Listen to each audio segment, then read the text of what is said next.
waxgaradka odayaasha maamulka degmooyinka gobolka Hawd iyo maamulka heer gobol ee gobolkaasi Hawd ayaa shir ay maanta iskugu yimaadeen si wada jir ah u taageeray sida ay baarlamaanka Soomaaliland u meelmariyeen ansixinta maalgashiga dekedda Berbera iyo heshiiska dawladda Soomaaliland la gashay Cali Khaliif taasi oo ay ku tilmaameen tallaabooyin horumarineed oo u soo kordhay dalka Jamhuuriyadda Soomaaliland.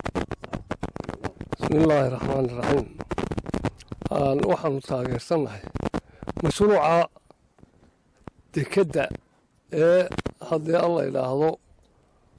ay dawladdu wadaan taageersanahay annaga oo ah golaha baarlamaanka iyo dawladduba isku raacday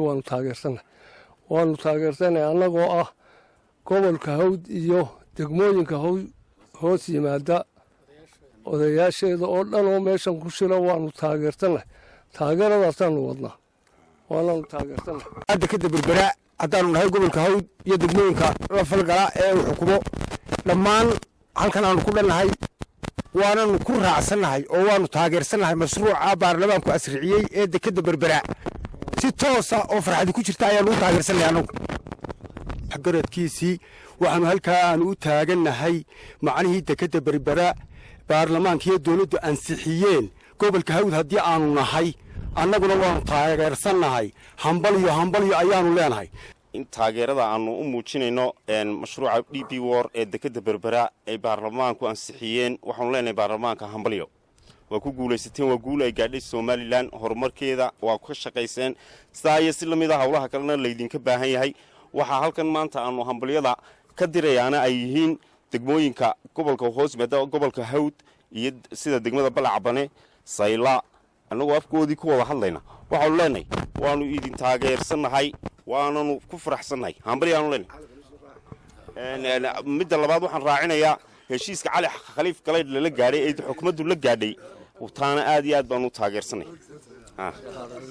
العالمين إلهي بان مهدله إلهي بان كل كرو مهدنا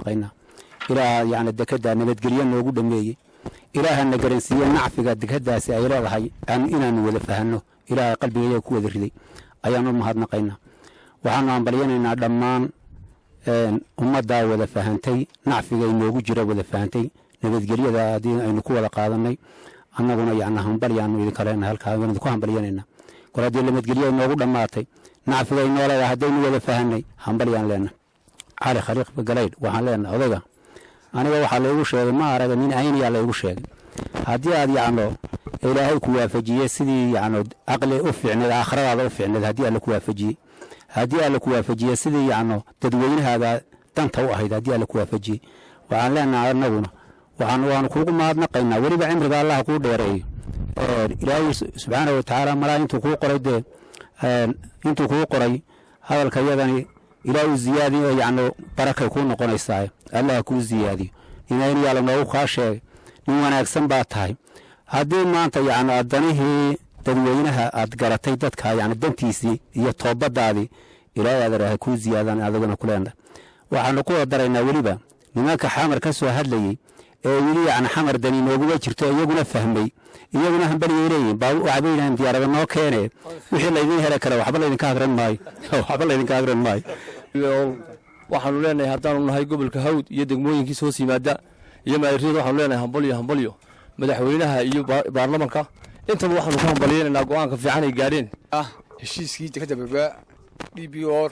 horta marka hore waxaan salaamay madaxweynaha Jamhuuriyadda Soomaaliland Axmed Maxamed Siiraanyo saddexda golo qaran ee heshiiska wada saxeexay waxaanu ku taageersanahay heshiiska ay galeen dekedda Berbera maalgashiga ah waanu taageersanahay gobolka Hawd nahay waxaan leenahay cidii horumarka diidan waanu ka soo horjeednaa haddaan gobolka Hawd nahay anigoo ah maayirka gobolka Hawd dadkaas oo la mid ahayo madaxweynaha Allah barakeeye waa nin weyn kulli wax badan oo fara badan dalkan uu qabtay waxyaabihii uu bay dekeduna ka mid tahay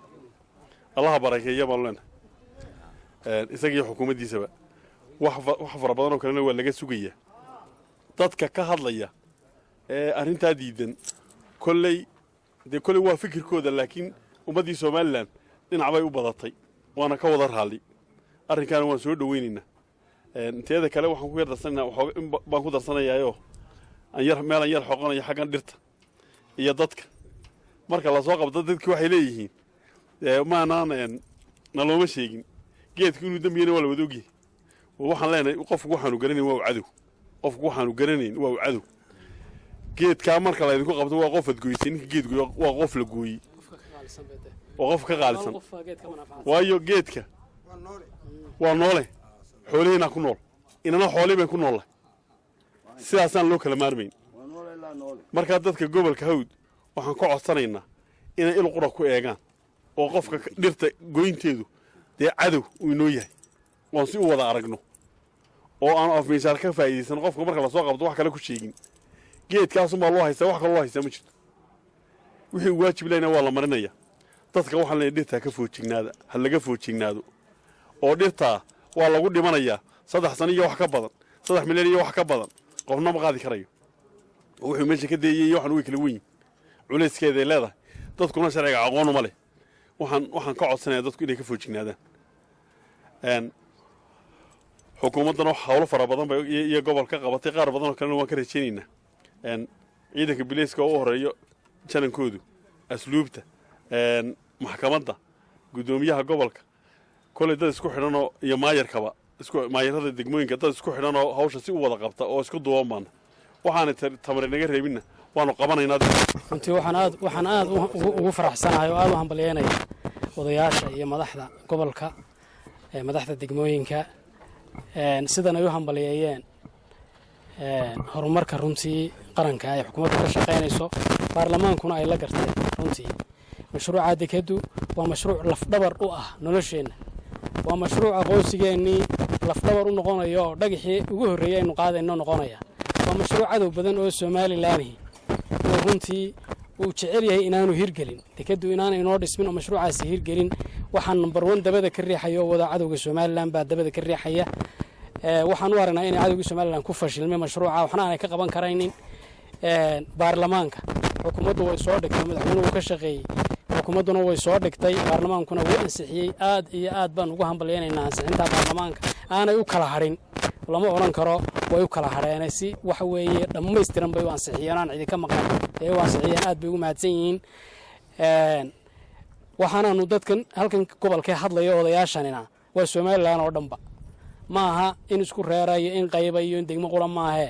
waxa weeye in maamulo gobolka ka kala timi iyo ummad kale oo kala joogto runtii waxaanu nahayba iminka inteedan hadlaysaa in Soomaaliland ba matali karta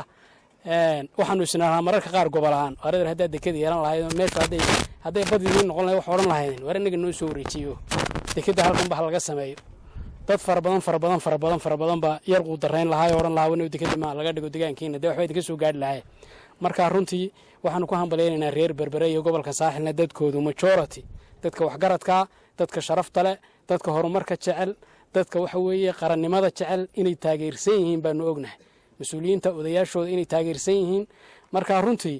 mid saaxil gudaheeda jooga iyo mid meel kaleba joogaba waxaan u aqoonsanaynaa anagu cadow Soomaaliland ninka ka hadlaya mashruuca waxa loo aqoonsan yahay cadow Soomaaliland cali khaliifna odayga waa la soo qaaday odayga runtii mar haddii umka wadadii saxda ahayd qabsaday aad baan u taanayna odayaasha dalka weeyaan runtii waa soo dhaweynaya garaadada kale ee reerka ee runtii la qaatay iyo qolyaha kale siyaasiyiinta ah ee dabadiyo gudaba joogay runtii taageeray aad baan u soo dhaweynaynaa qolada muqdisho joogta ee xaaladdu ku soo adkaatay iminka arrinkii runtii isu soo taagayna waxaan leenahay sida ay isu soo taagteen u tashada wadankiina kaalaya waxba halka idin ma yeelan idinkana sida u aragteen afartiin joogta for example kala doonayay in siyaasadahan lagu yar wanaajisto saa u aragteen ayaa dadkiina u arka deegaankiina kaalaya iskaga soo noqda wadankiina wax la qabsada